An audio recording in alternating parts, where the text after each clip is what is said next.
Assalamu alaikum wa rahmatullah.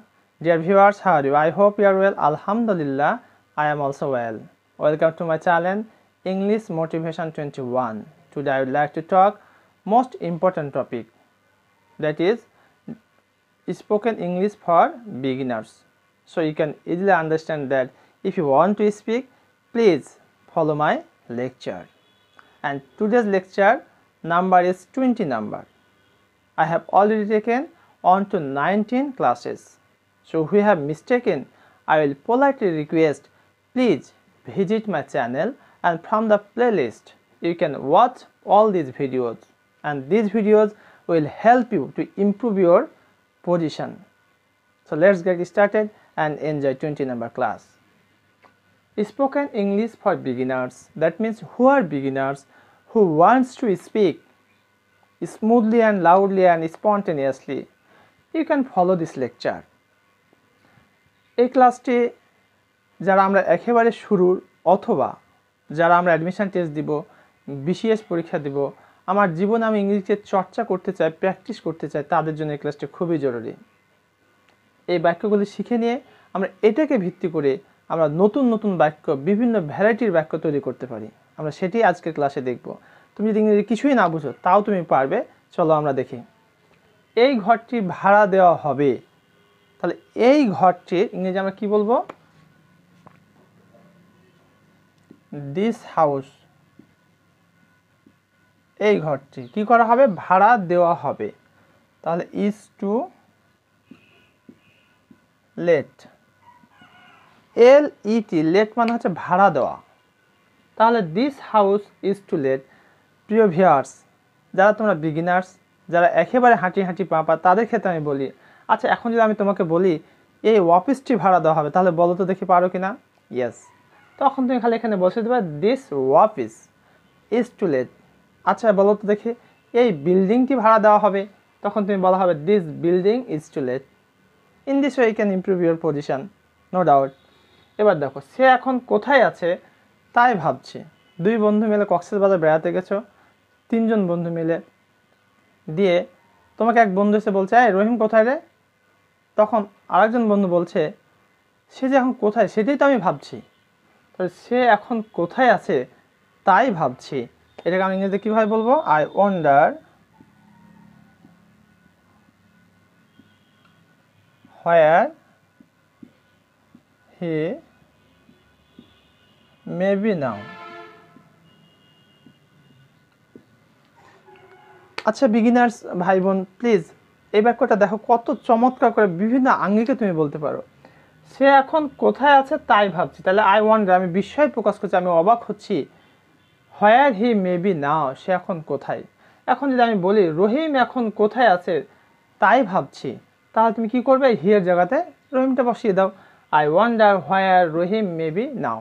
আমার মা এখন কোথায় তাই ভাবছি, মানে মা তুমি গেছো বাজারে অথবা কোনো একটা লোকেশানে, কিন্তু খুঁজে পাচ্ছ না কোথায় চলে গেছে, তখন তুমি বলছো I wonder where my mother maybe না, আমার মা এখন কোথায় সেটাই তো ভাবছি। অথবা তোমার ছোটো একটা বোনকে নিয়ে গেছো, দিয়ে আর খুঁজে পাচ্ছ না, তখন তুমি অবাক, তোমার আঙ্কেল জিজ্ঞাসা করে, তোমার ছোটো বোন কোথায়? তখন তুমি বলছো আঙ্কেল সেটাই তো আমি ভাবছি এখন কোথায় গেল। তাহলে I wonder where my younger sister maybe now.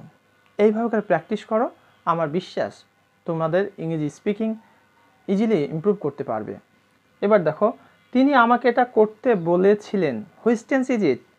Dear viewers, it is past indefinite tense because after verb ছিলাম, ছিল, ছিলেন, হেয়ার ইট ইজ প্রেজেন্ট।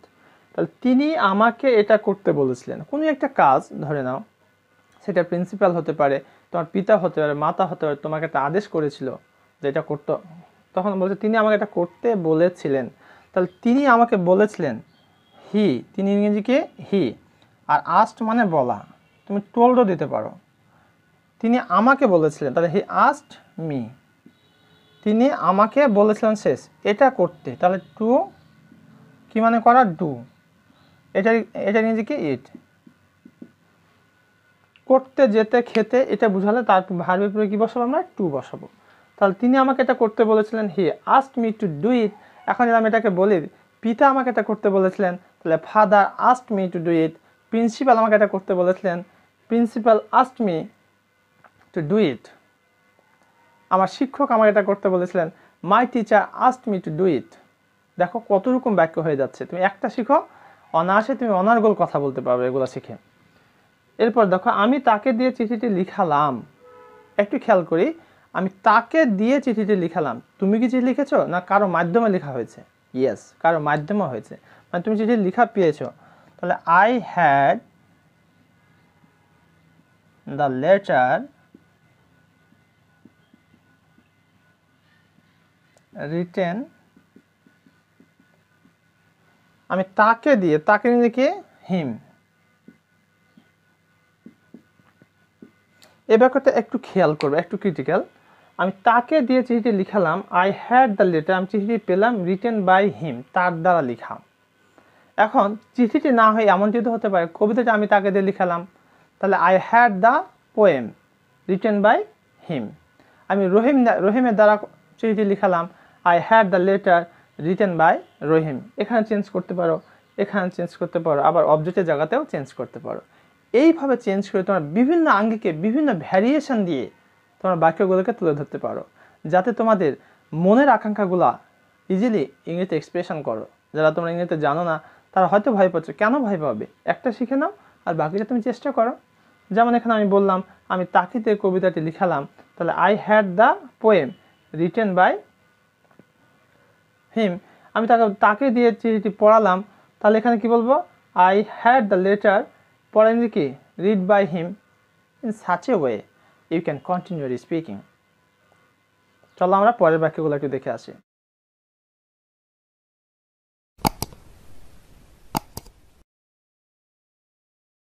এবার আমরা 5 নম্বর যে অনুবাদটি রয়েছে, বাক্যটি রয়েছে, সেটি আমরা দেখব।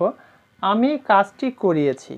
দ্যাট মিনস আমি অন্যের দ্বারা কাজটি করেছি, নিজে কিন্তু কাজটি করিনি। তাহলে এক্ষেত্রে আমরা কীভাবে লিখব? আমি কাজটি করিয়েছি, I have got the work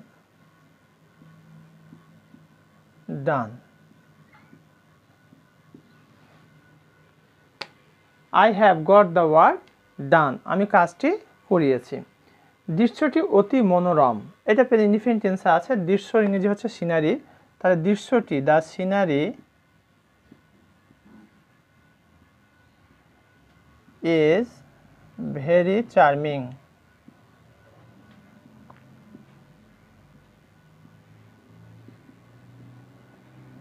scenery is very charming, দৃশ্যটি অতি মনোরম। সত্যি কখনো কখনো প্রকৃতির কোলে যদি তুমি যাও দেখবে সত্যি অসাধারণ, মনে হয় প্রাণ জুড়িয়ে যায়।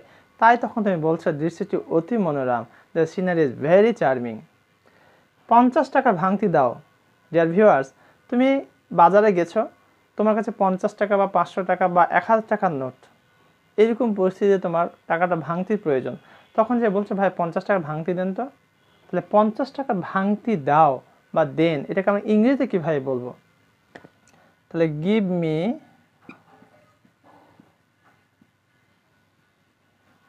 50 টাকার ভাঙতি দাও। Give me a change for 50 টাকা। Give me a change for 50 টাকা। একটু খেয়াল করি, 50 টাকা ভাঙতি দাও, give me a change for 50 টাকা। তুমি বলতে পারো 1000 টাকার ভাঙতি দাও, give me a change for 1000 টাকা। আমাকে 200 টাকার ভাঙতি দাও, give me a change for 200 টাকা। এখন কিন্তু 200 টাকার নোটও বের হয়েছে, যার কারণে তুমি বলতে পারো আমাকে 200 টাকার ভাঙতিটা দেন তো, give me a change for 200 টাকা। ওকে, তিনি গৌরবময় সাফল্য অর্জন করেন, তার মানে এটা অতীত কথা বলা হয়েছে। তিনি গৌরবময় সাফল্য অর্জন করেন, তাহলে কি আমরা লিখতে পারি তিনি he came off with flying colours.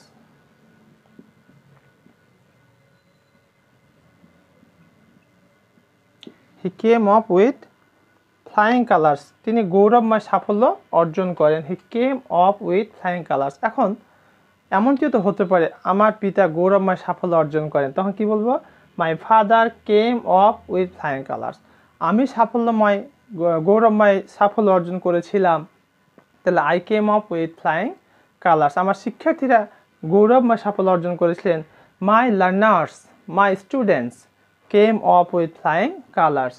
এখানে দেখো যে এইভাবে করে বাক্যগুলোকে আমরা কী করতে পারছি, বিভিন্নভাবে চেঞ্জ করতে পারছি, ভ্যারিয়েশন নিয়ে আসতে পারছি। এটা তুমি যদি একটি বাক্য ভালো করে রপ্ত করে নাও, তাহলে সেই বাক্যটাকে কনস্ট্যান্ট ধরে, স্ট্যান্ডার্ড লেভেল ধরে you can change, you can make hundreds of sentences easily.